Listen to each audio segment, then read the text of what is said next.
All right, so the question is, why do ketones vary throughout the day? I've been testing at different times of day, and I noticed that, right before lunch, my ketones are around 0.4, but then right before I go to bed, they're somewhere between 1 and 1.5. So this is highly, highly individual. And it also is different for men and women. So something new that we're learning about now is men have, we all have our circadian rhythms, and every day is kind of the same circadian rhythm for us. But women have, especially women in their childbearing years, have a circadian rhythm and an infradian rhythm. And this infradian rhythm is the rhythm that they go throughout the month. We have 4 phases to our cycle, and so that's kind of how it works. Right, so those 2 things alone drive variability in this ketone number throughout the day. But it's also just highly individual to me, to her, to you. So my ketones might be higher in the morning. Like, let's say our average number throughout the day was 1.0 for each of us. Well, my number might be 1.2 in the morning, and hers might be 0.6 in the morning, where that could flip throughout the day, where hers are higher later in the day and mine are lower. And that is actually true. As we've been testing, we're almost out of blood strips, so we have to reorder. But as we've been testing, we have noticed a significant difference in our ketone levels throughout the day. So maybe, there's not any research that I know of on this yet, but maybe you and I could do even a concentrated tracking of how that varies between the 2 of us. Yeah.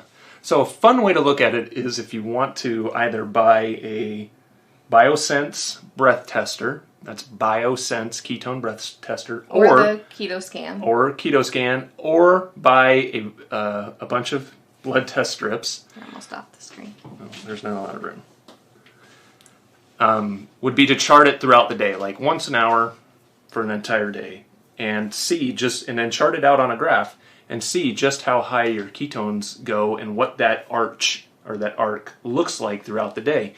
And what you would want to kind of measure is the time under the line, right? Shade in everything under the line and say, look at, how much time under the line I had. And you could say, that's my, like the saturation of ketones in my blood throughout the day.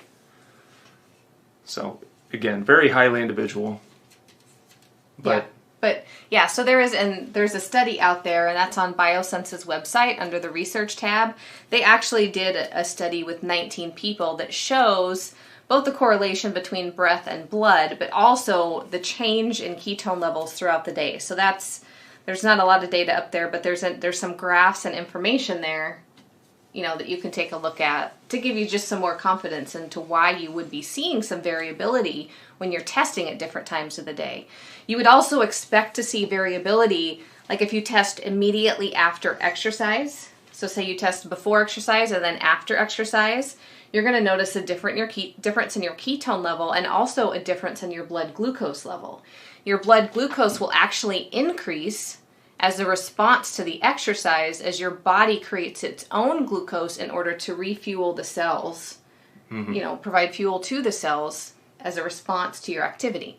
You'll see that go back down. So then if you wait an hour and test again, I'm talking about blood glucose right now, you'll see it come back down to your normal level. Unless, of course, you eat or do something else. But yeah, I tested Saturday. I worked out, came home. My blood glucose immediately after working out was 135.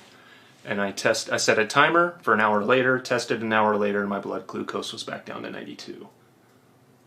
So that's a 43-point swing over an hour from working out. Yeah. So those are some things to keep in mind and why you might see variation in your ketones throughout the day and even your blood sugar.